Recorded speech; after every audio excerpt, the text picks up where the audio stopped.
I'm here with Wealdstone coach Mike Percival here at the Vale after Wealdstone hold on to get a 1-0 victory here against Chippenham Town in the National League South.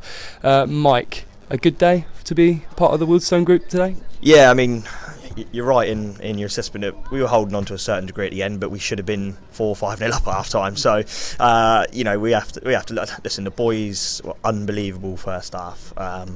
The gaffer midweek pulled the manager and playing staff and said, listen, I'm just gonna tweak it a little bit this week, and because we need to pick up something at home, and it worked tremendously. The gaffer worked very hard with the boys on Thursday about everyone learn their individual jobs, and I just thought first half, like I said, if we would have been 4-0 up at half time, that wouldn't have been an injustice at all. We were absolutely unbelievable. But it's lessons to be learned in this league. If you don't take your chances, you're allowing good opposition like Chippenham to get back in the game, and unfortunately we didn't today. But like you said, we was holding on to a certain degree at the end. But you've got to expect that. They're coming down the hill. They've got nothing to play for, nothing to lose. They're pumping balls forward. They're going for it. But I thought credit to the boys. Obviously our home form of late hasn't been as strong as it should be, so to go and perform first half like we did and blow Chippenham away was unbelievable. So real credit to the boys. They've turned up today, and we've got the 3 points and just kept it alive. That's all we keep saying to them. Let's just keep it alive. There's no talk about anything else. Just each week keep it alive. And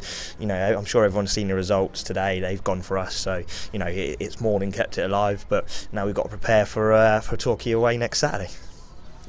Yeah, it's our first win since January at home, but the way we come out in that first half, really out of the blocks. I mean, Pratt's had a chance within 2-3 minutes here. We've scored after half an hour.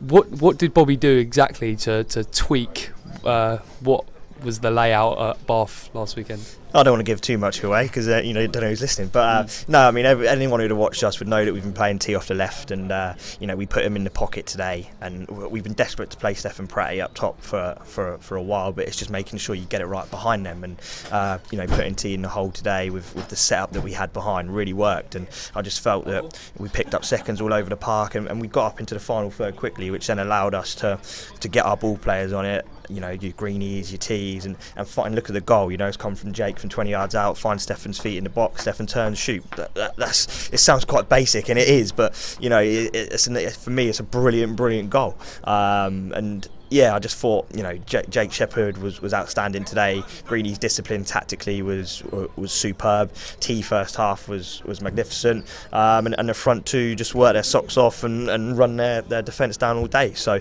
very positive day. Like I said, all we ask for the boys each week is, can we just keep it alive? And we've done that today. So let's go next week now. Let's do it. Let's talk about the second half as well, because Chippenham, as you said, come onto the front foot, let's say, but talk about the resilience of the side to hold out and keep a clean sheet. Yeah, well, listen, they had nothing to play for. They were coming down the hill. They were always going to come on. I think what a lot of people are forgetting is the last 2 games. We haven't had one of our main centre halves, and we've had to play Christian Smith in there, who massive credit has to go to him because he's been an absolute rock in there for us. So yeah, I mean, listen, we talked about that at half time. We said tactically you have to keep your shape, and we could have been better with the ball second half. There was times, especially when you're going up the hill, you can't just play loose balls because that just allows them to come on. And there was times the second half day where we could have kept the ball better, but listen, it was a high pressure game for us because we needed the 3 points. So you have to accept their mistakes sometimes, but the gaffer likes professionalism, likes perfection, and that's why he was losing his head a little bit, should we say, on the sideline today when loose passes were going astray, and it just allows them to kick on. But credit for the resilience, like you said, that we showed in the second half today. I think we've shown both sides of the game today. First half we've showed that flair and how good we can be going forward, and in the second half today we've showed the resilience of, listen, you can pump 60-yard balls forward to us and try and get knock-ons in seconds, but we'll deal with it. So brilliant, absolutely brilliant from the boys. We're absolutely buzzing, but the hard work begins now for next Saturday. One player I do want to point out for Wealdstone that I don't think gets enough credit and had a fantastic game in midfield today was Godfrey Poku. He's normally in a duo or a trio in midfield. Today he looked almost like defensively he was on his own in the middle of the park.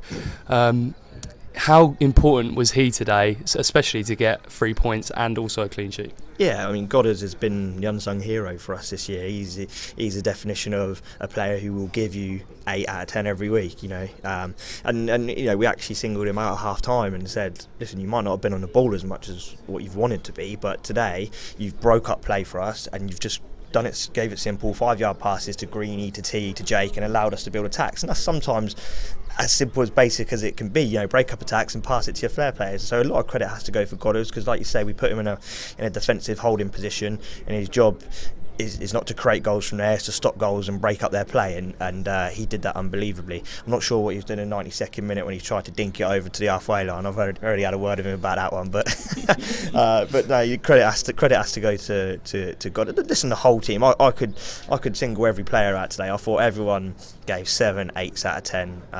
You know, a lot of credit has to go to this side. They keep on fighting, you know, week in, week out. We've kept it alive for another week. So yeah, just you know, we'll enjoy tonight, and then we'll start preparing next week for the big one.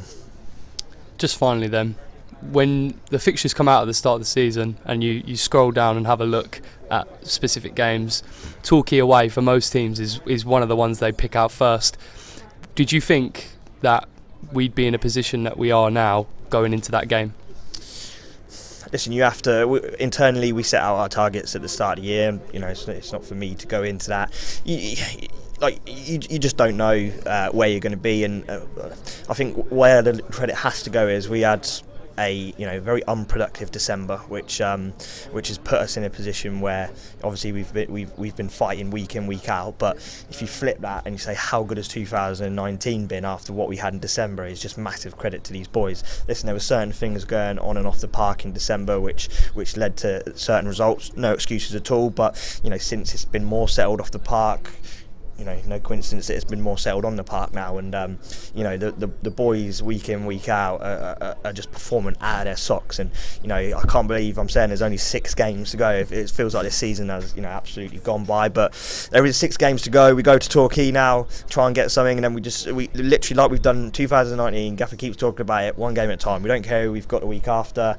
You know, all we care about is, right, we've got this one out of the way, we've kept it alive, now we go to Torquay and see what we can do there. We've been good away from home this year at the big boys, so there's absolutely no reason at all that we won't set up a game plan to go there and take some from it, and that's what we'll certainly be trying to do. So bring it on, let's go. Thank you, Mike. Top man.